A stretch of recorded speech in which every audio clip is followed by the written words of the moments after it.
Hi everyone and welcome to the virtual Courtauld. My name is Layla Bumbra and I'm the Programme Manager for the Research Forum here at the Courtauld. And I wanted to start by thanking the Association for Art History for inviting us to be part of their first ever Art History Festival that actually kicked off today. So this evening, I am delighted that you've chosen to join the Courtauld team, myself and professionals working in art history, conservation and curation. And the reason we wanted to give this overarching range of our team today was to unlock our collection, reveal hidden figures, and unearth the hidden stories of people of colour in our collection through an exploration of both pictorial and material representation. And as many of you may already be aware, our gallery will be reopening its doors this autumn. So there has never really been a better time for our team to delve into such an important topic. So in the next 55 minutes, we will cover the obvious presence of people of colour, their depiction on the surface of objects in our collection.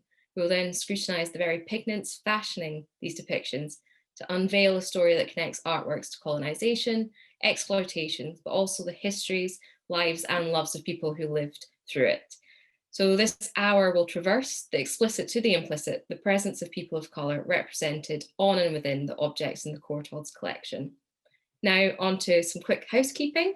This event will take a magazine format with 3 lightning talks and then time at the end for a panel discussion. And I encourage you all to use the chat function to send your questions throughout. And I will get to as many of these as possible at the end. Please do also get us on social media. You can find us at Courtauld Res. Okay, so it is now my pleasure to introduce you all to my wonderful colleague, Suzanne Babai. Suzanne is Professor in the Arts of Iran and Islam here at the Courtauld, and this evening I'm so thrilled that she's agreed to talk to us in more detail about the Courtauld bag. So Suzanne, thank you again for being here this evening. If it's okay with you, I'll pass it over to get started. Great, thank you. Thank you for having me, and good evening to everyone. And if I may start by sharing my screen first, and then get some stuff out of the way if I can. It's lovely to be talking again about the Courtauld bag and those hidden figures. And my hidden figures are in some ways the ones that you really have to look very closely to find them. They do represent, as it were, in the context of Islamic arts in general, a very diverse sort of communities, if you will. That's part of the underlying structure of the history of Islam across vast lands. And as it turns out, this bag is filled with all kinds of information that, unless you come so close to it and have these detailed images in front of you, you will be asked to strain your eyes to see them actually. And I'd like to focus a little bit further on this by way of looking at how you encounter such objects as the Courtauld bag by showing you a view of an old view of our room 1 in the Courtauld gallery. In other words, the gallery before its current transformations, which you will be delighted to see. It looks fabulous. And the bag and other objects of our collection under the rubric of Islamic metalwork will have a new home as well. One of the things I wanted to point out too is that though that picture of the old room 1 does not have the bag in there, but when you had those objects in place, you really saw them as a separate material and oftentimes difficult to really reconcile with what we are accustomed to, which is figures, whether they are figures representing only one brand, if you will, of art, or else, even if it is a mix, in the way portraiture and figural painting in European arts presents us with a different habit of seeing actually.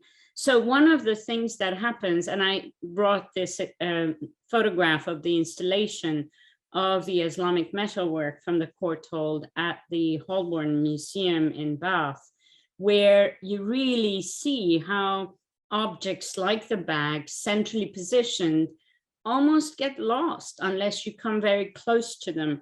And that's partly the sort of underlying subject of our closer look at these hidden figures, looking at people from traditions of art who are ordinarily not seen.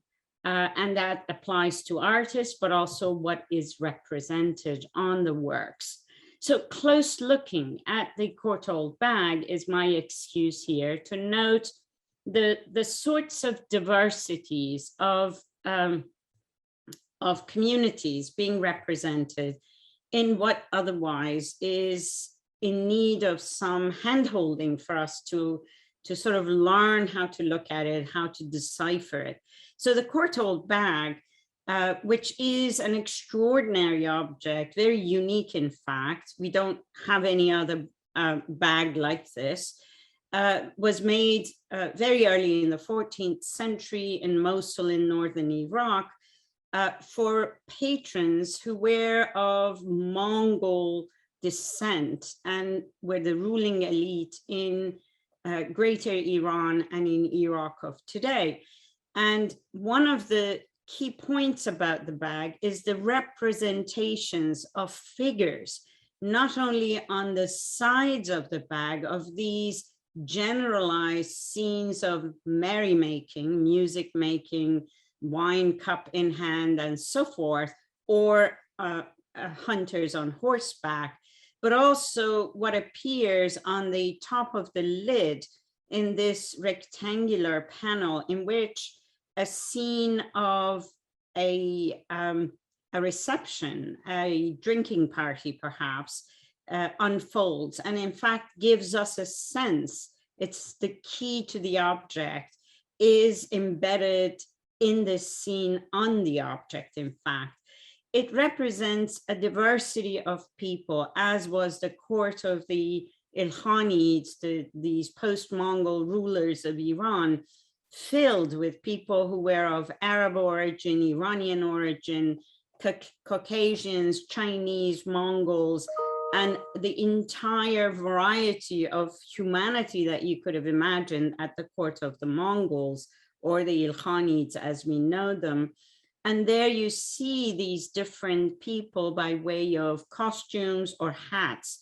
And I point them to you because it is hard sometimes to read these images, which are inlaid with silver and gold. And some of the inlay is lost, as in, for instance, in this case, a good portion of inlay in silver that would have articulated the figure of a woman who must have been a prominent figure, as her seated position on a bench, the sort of half kneeling position of the figure on the left-hand side offering a cup, and then a row of figures on the left and a row on the right, all of whom kind of converge to that central figure, serving her in many ways. The entire bag, of course, on the sides of it, underneath it, is covered with an incredibly delicate workmanship of masters of inlay metalwork in Mosul, some of whom we know by name, actually, even though this object is not dated or named as such.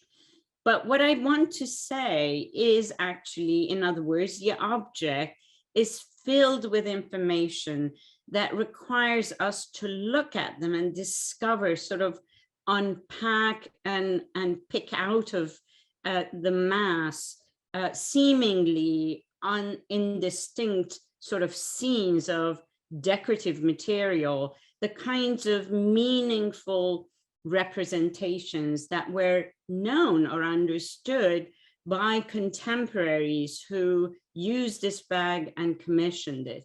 So here you are, before the cleaning and after the cleaning, when we really saw what was going on here with this image on the top of the bag, in which we see the woman, and that's a really important thing.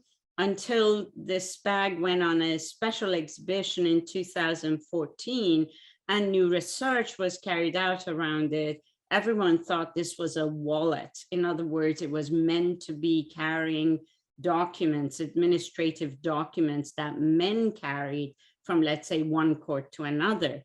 Turns out that actually the bag gives us clues to the fact that this was a woman's bag, and it must have belonged to a high-ranking female member of the Ilkhanid court.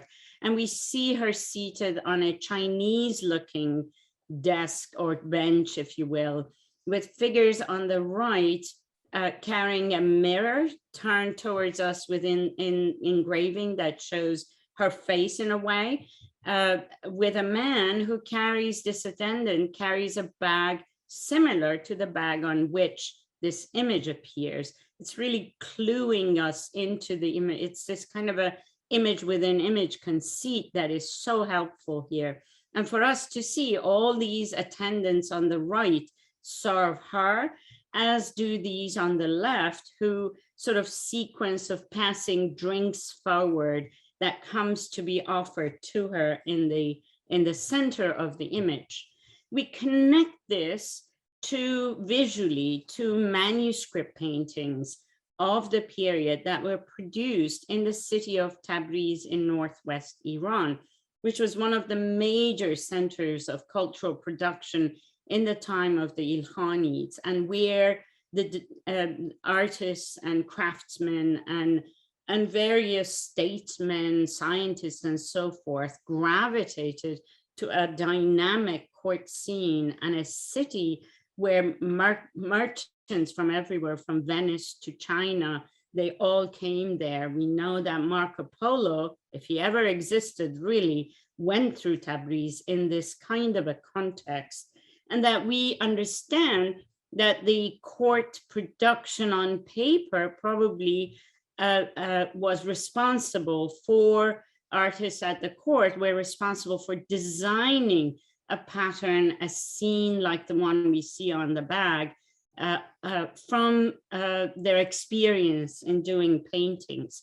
I also wanted to say, take a look at the size of these objects. So this panel is actually quite small, and these figures are really small, really hidden, and they all require us to look closely and to really change the way we look at things that are outside of our sort of comfort zones in European arts or American arts, or generally speaking, Western art histories, to think about how we can unpack the clues.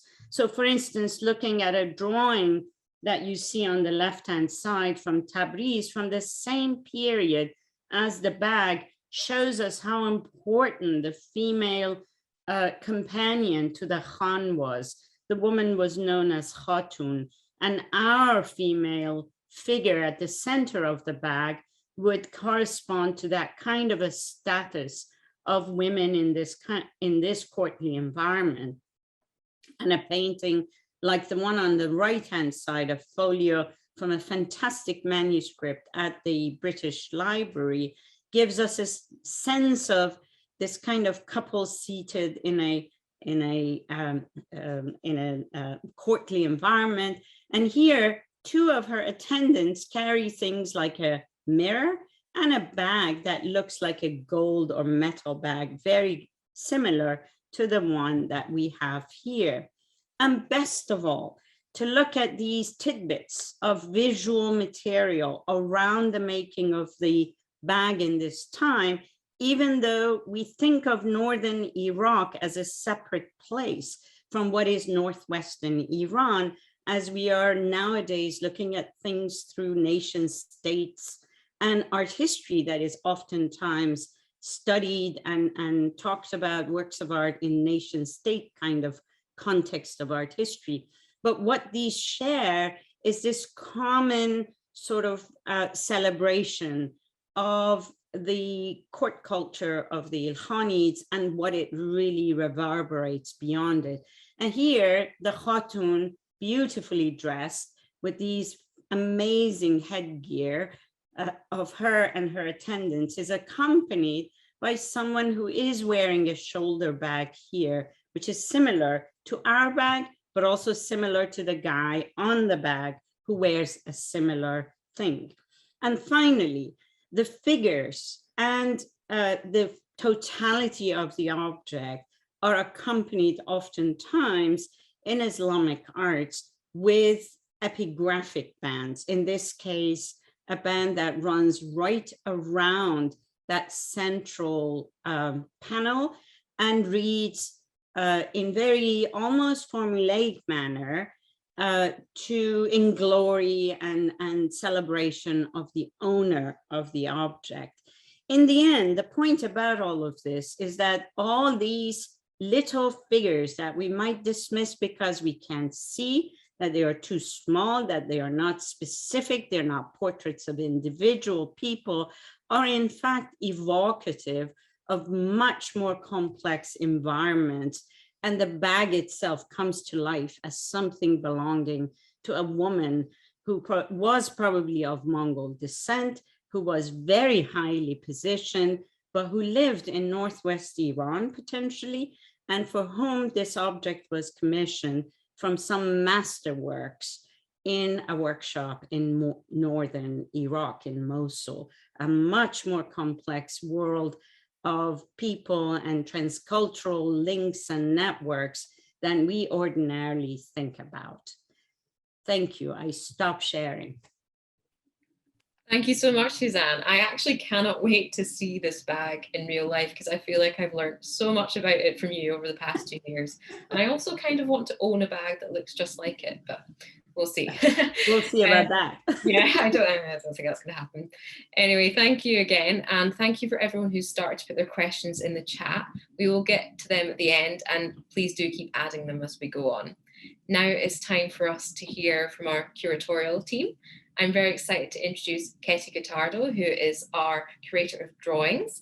This evening, Ketty is going to talk us through one of the most important artist manuscripts ever to enter a UK public collection, Gauguin's Avant et Après.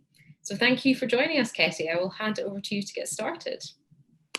Pleasure. So I will start by sharing my PowerPoint. Okay, I think it's working, but that's perfect. Yeah, thank you, Ketty. Great, just checking. So the recent reappearance of Paul Gauguin's Avant et Après, which means in English before and after, is one of the most significant developments in Gauguin studies in recent memory. In 2020, it was offered to the Courtauld as part of the government's acceptance in lieu scheme, which is administered by the Arts Council. Avant et Après was written in the year Gauguin died, just a few months before he passed away on the 8th of May, 1903 in Iva-Oa.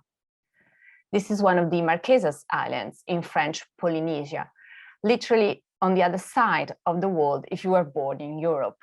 Though we may forget that Gauguin was kind of a globetrotter, and he lived in Peru as a child and traveled the world on a commercial boat, lived in Denmark, in Tahiti, and in Iva-Oa. The title of this book, which means before and after, is interpreted to indicate that the text expands on Gauguin's own life before and after he moved to the South Seas. Written in a volume which is about the size of an A4 sheet, this very complex work resonates as Gauguin's testament in a way. As all works on paper in the collection, this object as well is predominantly out of sight and is stored in a box and therefore very little visible, which is why I thought this was quite appropriate to be presented tonight, talking about hidden figures.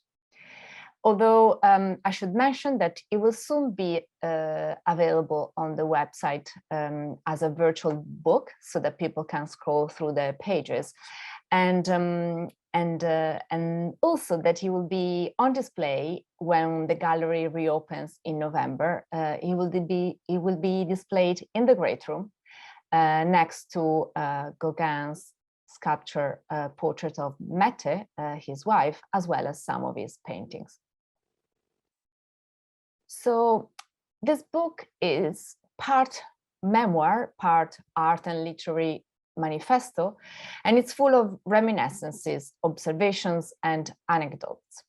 Gauguin looks back on his life and tries to tell his own vision of the story, of his own story, commenting on his artistic journey, the art of his fellow artists, criticizing those who didn't share his views.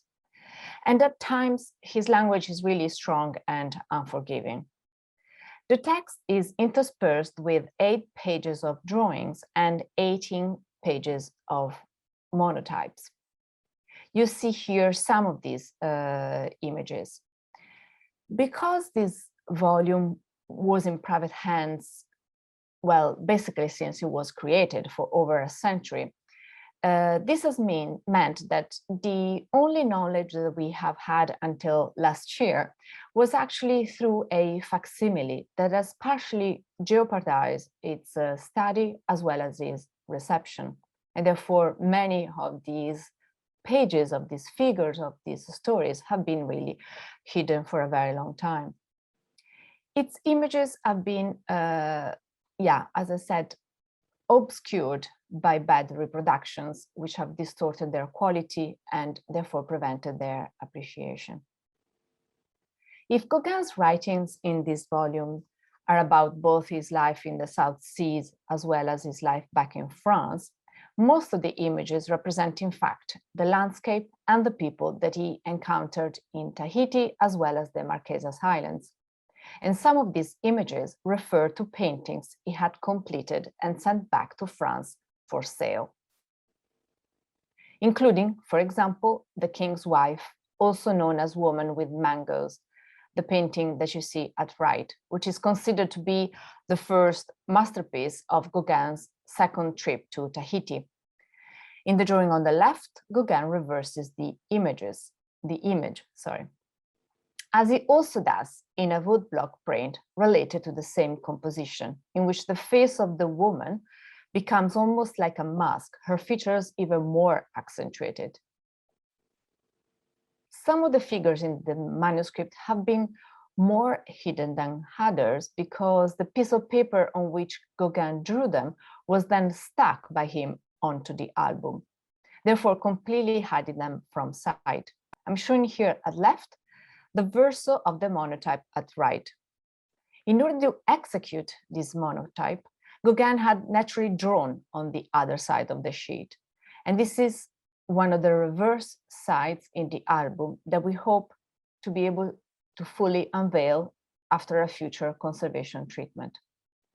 The drawing reads, in fact, more clearly than the monotype counterpart.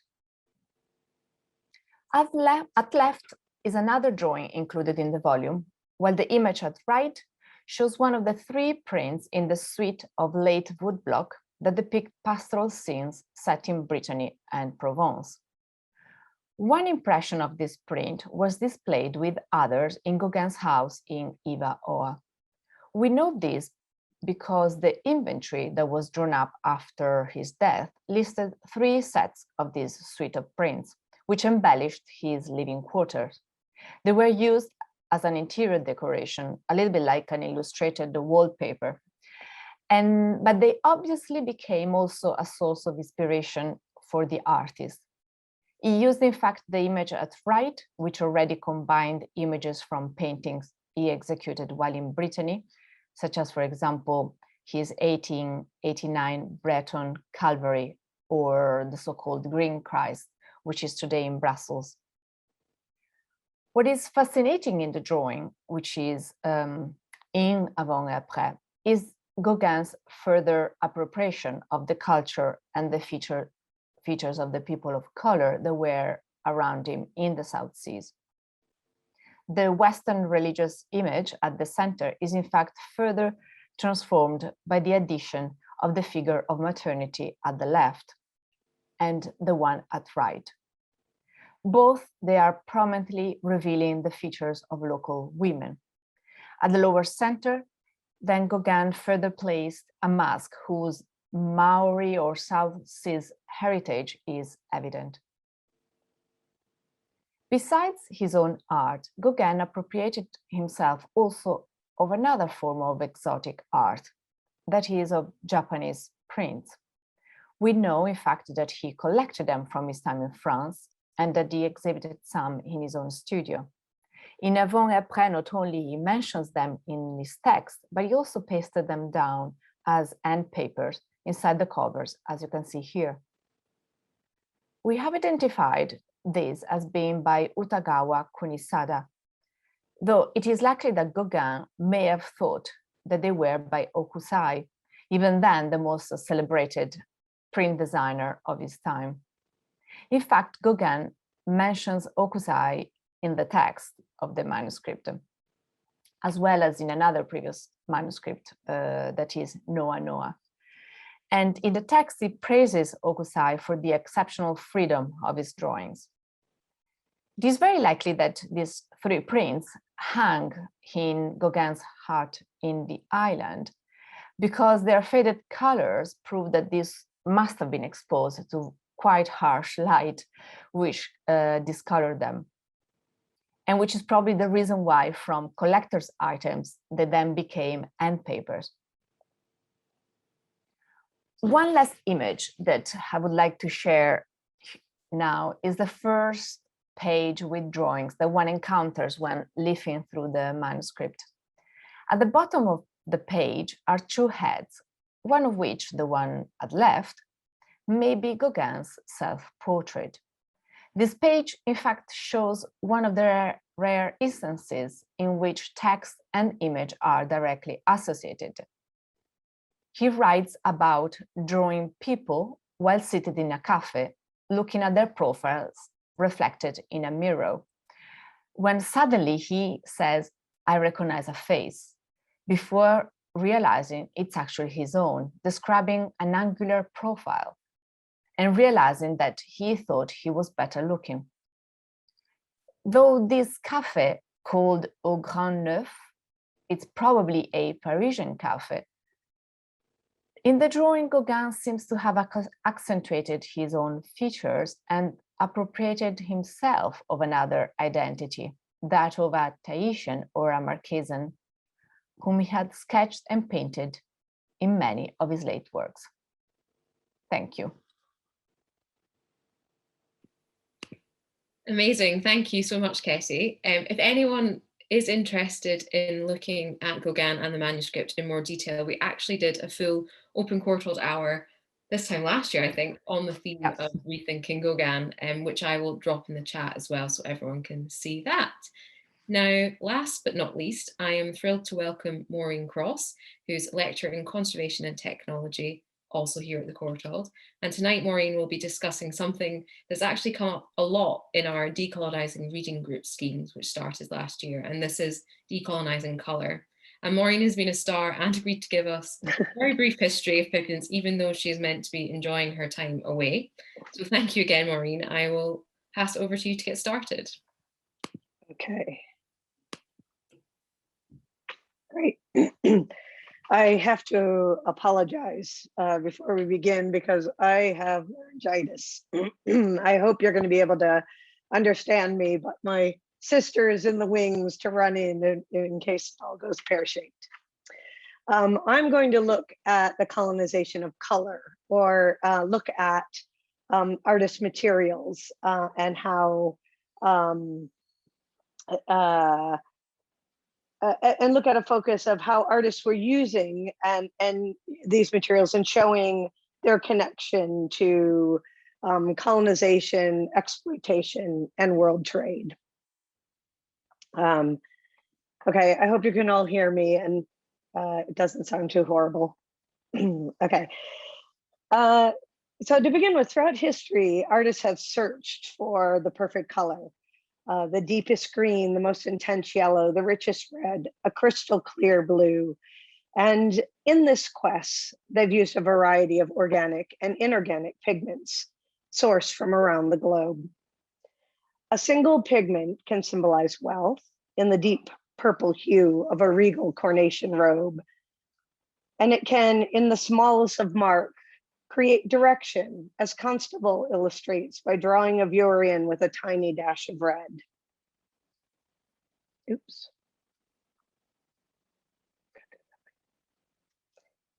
Color can create a pulsing rhythm, an optical vibration, such as we see in Piet Mondrian's Boogie Woogie Dance down Broadway.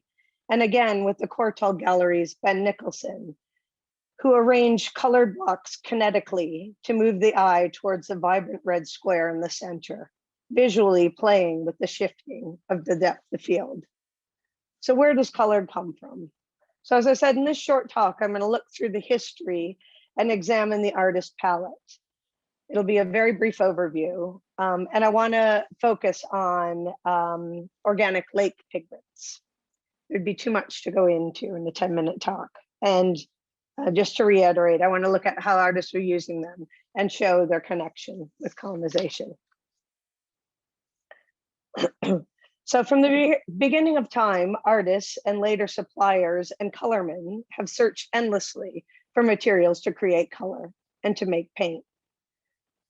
Most often they use both inorganic rocks and minerals and organic berries and bugs. Plants, berries, and bugs. With the organic materials, the color is extracted as a dye stuff, a liquid.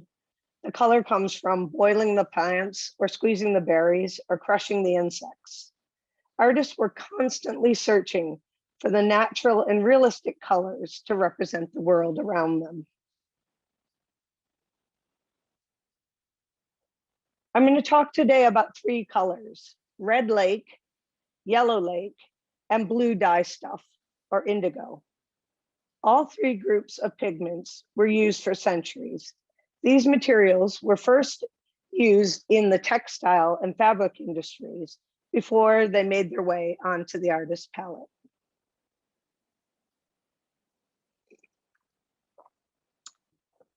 In its simplest form, paint is a solid colorant that is combined with a liquid medium. It's manipulated with a diluent, and when applied to a support using a variety of tools, it dries and converts into a solid film.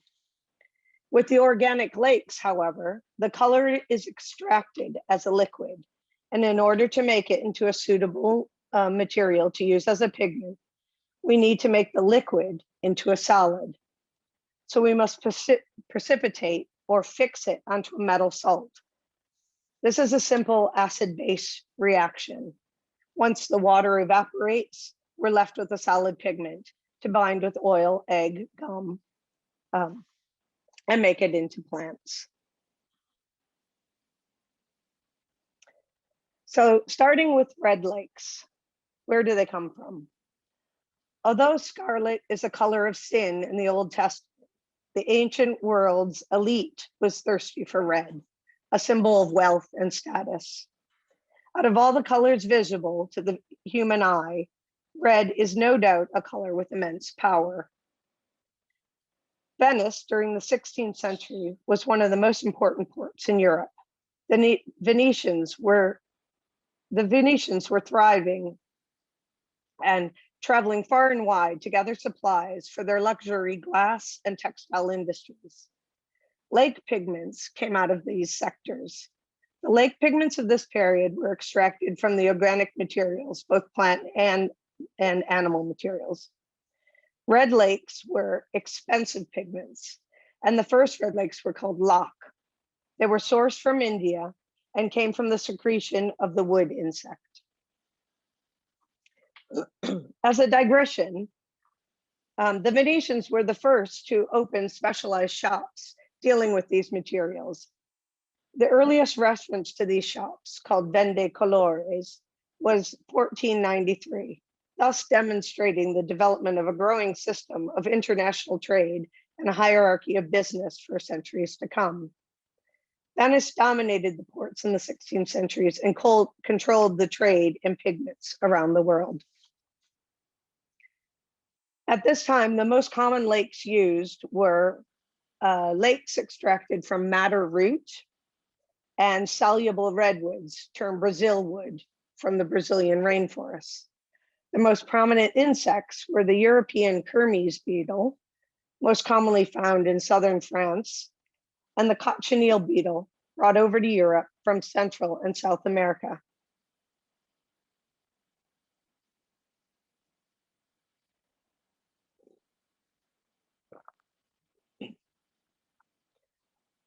Although some of these plants and insects were grown and cultivated in Europe, many were imported and were substantial items of trade into and within Europe until the later quarter of the 19th century. As an example, in the city of London, in a period of approximately 12 months in 1670, a total amount of madder lake imported was equivalent to over 409 tons. And nearly 85 tons of weld, which is yellow lake, about 31 tons of Brazil wood, and 1.5 tons of Kermes beetles. At this time, much of the dyes thus were imported via the ports in Antwerp and the Dutch trading companies. We'll see later on how Antwerp becomes one of the most important ports beyond Venice in the 17th century.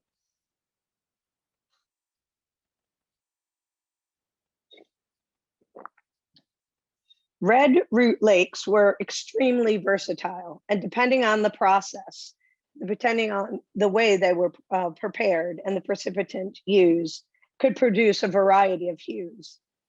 Madder root was cultivated in Europe, but most specifically in the Netherlands. The Dutch had a monopoly on this crop until the 18th century. The reason the Dutch dominated the market was their vast commercial reach with both the East and West India trading companies. This, coupled with the fact that they use enslaved labor in both the cultivation and production of the materials, guaranteed them great success. Here in this image is a view of prisoners who are preparing madder root and beginning to rasp or shed it. The inmates produced dye for the textile industry. And again, as I said, this later worked its way into the precipitated paints used in the artist's market. Brazil wood was a hardwood that was cultivated in the rainforests of Brazil. The Portuguese were the first to colonize Brazil. They came in search of gold, which the Spanish had already found within the Aztec society. They were disappointed and did not find a tangible wealth. So they too, like the Spanish, enslaved the native people and began to produce cash crops like cotton, later used in textiles and then further in canvas supports, tobacco, and they export the dried and shredded Brazil wood. Dye-sacks from insects were extracted from scale insects and were highly expensive due to the limits in supplies and the complexity of the production. They were often recorded as the most expensive pigments on paintings, second only to ultramarine and azurite. The Kermes beetles were found in both Southern Europe and Northern Africa. These scale insects were named Kermes as they were a parasite beetle that infested the Kermes oak. The dye was removed from the insect's egg sac. Artists were in constant search of a realistic color for their palette. And although the Kermes lake was popular, available, and widely used throughout Europe, it was not a brilliant red. And like all lakes, it wasn't light fast and faded relatively quickly. The lake beetle and eventually this lake beetle, the Kermes, was eventually replaced by the cochineal insect discovered by the Spanish in the 17th century. This beetle was a parasite on the prickly on the prickly pear plant. And as the Spanish began to colonize the New World, they discovered this intense red dye. This new and mysterious dye launched Spain towards its inevitable role as an economic superpower and became one of the New World's primary sources of export. Cochineal red, also known as carmine red, and madder lake were the most used, as they were the most stable of all the red lakes.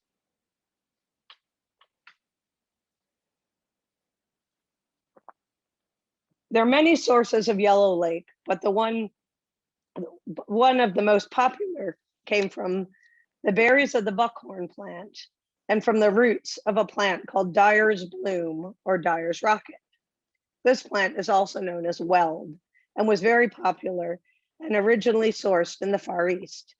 It was brought to Europe by the Dutch East India Company and later cultivated in France, Germany, and Italy. As we've seen in the 17th century, the Dutch ran one of the largest commercial enterprises in the world with both their East and West India companies.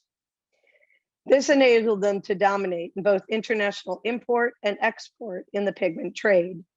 Additionally, the Dutch had set up colonies in the Caribbean, the East Indies, North America, Brazil, and South Africa, providing them with great access to raw materials. 17th century Holland was a thriving artistic community, and artists experienced new materials and pigments were bearing witness to new technologies.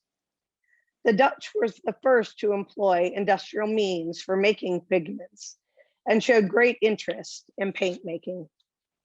By the end of the century, Dutch manufacturing produced a vast array of pigments for sale for export, and their success, again, was all in the aspect of production, from the growing to the harvesting to the creation to the production, as they were able to use slave labor, indentured servants, and at home they used prisoners to work in workhouses. Interestingly, although yellow lake was more often employed as a glaze over a more stable blue pigment, where it would optically blend to make green. There was not an adequate range of green pigments available until the middle of the 19th century. As artists worked with yellow glazes, the largely opaque lead tin yellow declined in popularity.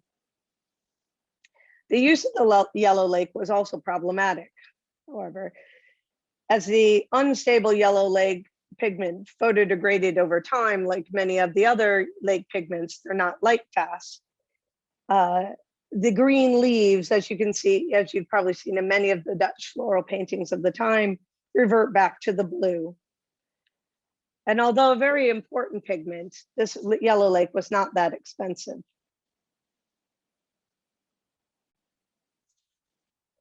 Finally, blue dye, indigo. Indigo came from the woad plant. The dye stuff was extracted from the leaves and was known early on as Egyptian blue. In the late Middle Ages, a fashion for deep blue textiles led to overplanting and eventually soil exhaustion in Europe. And indigo's popularity grew again during the 17th century, mostly due to, again, the absence of a good blue pigment. At the time, smalt was the only other blue. Ultramarine had become too expensive, and azurite was scarce because of conflicts with Hungary, where most of the European azurite was mined. Like the Yellow Lake, the Dutch West India Company was instrumental in introducing indigo from Europe, from their colonial farming.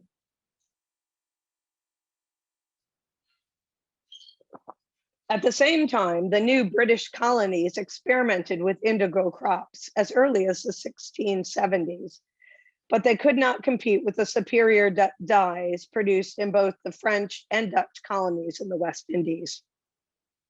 Indigo was reintroduced as a crop as a crop by King George III in the 18th century. Indigo was extremely important part of the new America colonial economy and was grown commercially from about 1740s to the end of the century. It was second only to rice in export value and was the fifth most valuable commodity exported by the New World, making England the primary source of blue in the late colonial era. In addition to the economic motives, indigo was a great crop. It was a crop to produce, and it succeeded because it was produced within the existing agricultural economy. The crop could be grown on land that was not suited for rice. It could be tended by slaves. So planters and farmers already committed to the plantation agricultural model did not have to reconfigure their land or their labor. The American Revolutionary War in the middle of the 18th century disrupted all production, and specifically the production of indigo. Although the colonial army used the American indigo to dye their uniforms, the new America and the indigo market never really recovered after the war. This was largely because the English turned to India for their supply of indigo.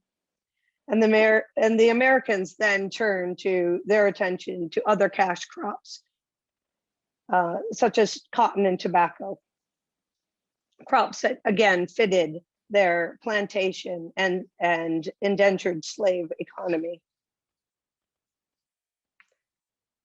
So I hope this shows you the story of a few pigments from the artist palette. Artists longed to find color that accurately represented the vibrant world around them, and in doing so, searched far and wide for sources of color. We all enjoy the visual effect of the artist's hand, but the story of color is not simply one of the production of paint. We have to look back at the source material, and all too often, these colors cause pain and hardship, something that is hidden within the figures represented on canvas. Thank you very much. So interesting. Thank you, Maureen. And please do rest up after this. Make sure that you actually recover, because it doesn't sound like you're very well. So yeah, thank you. I don't feel bad. My voice is just gone. Oh, yeah. And I know this is something that we are really keen to evolve and expand into a larger project. So watch this space, everyone. I'm now going to ask Suzanne and Ketty to come back on screen for our panel discussion portion of the evening. We do have quite a few questions to get through in the next 10 minutes or so, so I'll try and then get through as many of them as possible. So the first question for Suzanne, which has actually been asked by quite a few people, is what was the bag for and what would have been held within it? Yeah, very good question. And I noticed there was also a question about whether there were bags for men and bags for women with different styles maybe. So the short answer is we don't know.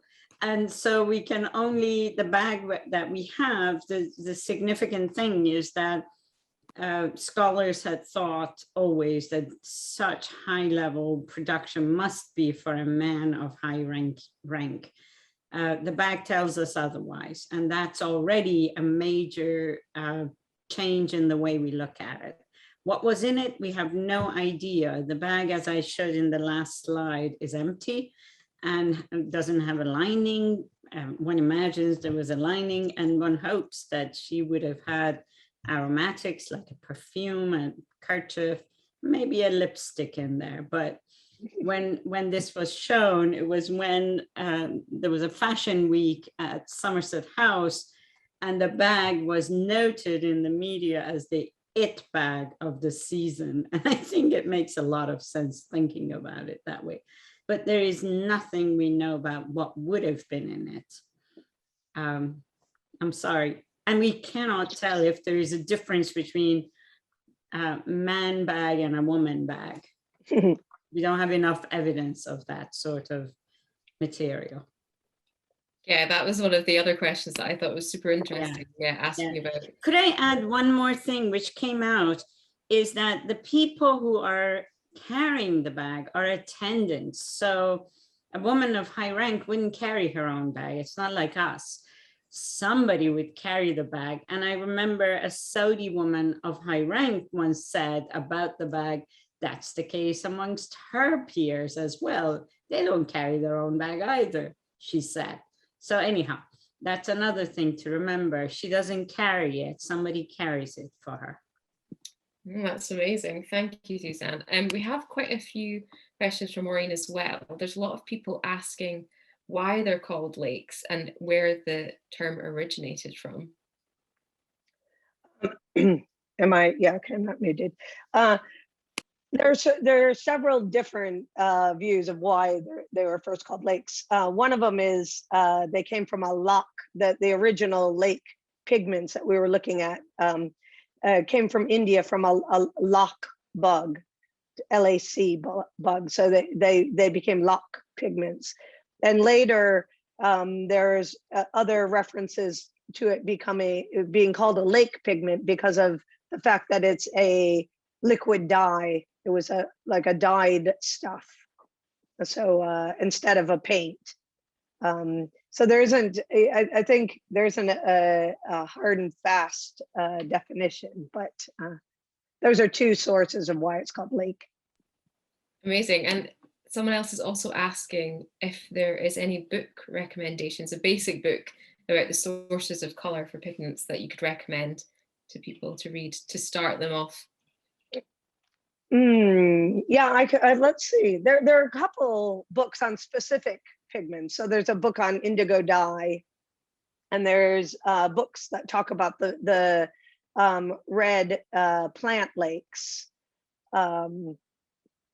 I could send some sources that we could post later. I mean, there's lots of pigment books out there, but looking specifically at the production of them, because they were, what was hard was that you had to extract somehow by boiling, but you didn't want to overcook the material. So if you overcook or overboiled the material, you went right to brown. You didn't get the color that you were looking for.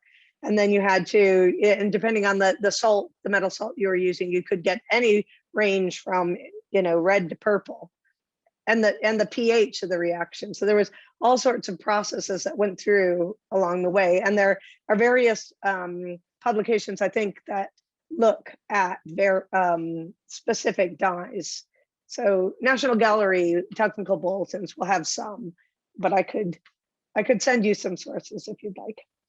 Great, thank you. And Ketty, there's not actually questions for you, but there's lots of love towards the gallery, of quite a few people saying that it's their favorite gallery and that they are so delighted that we've been able to talk about it online again and actually showcase what will be happening very soon. So that's really lovely to see. Yeah, that would be wonderful to reopen the doors in November and show the Gauguin manuscript as well as all the other works. Really excited. Yeah, definitely. And how are you feeling about that, Ketty? Apart from excited, nervous? Well, yes, I guess we are all a little bit nervous, but it does look really very good. So yeah, very looking forward to welcome everyone. Great. The last question I think we probably have time for is if black and red were the most difficult dyes to make, Maureen. Were they the most difficult to make? Yeah.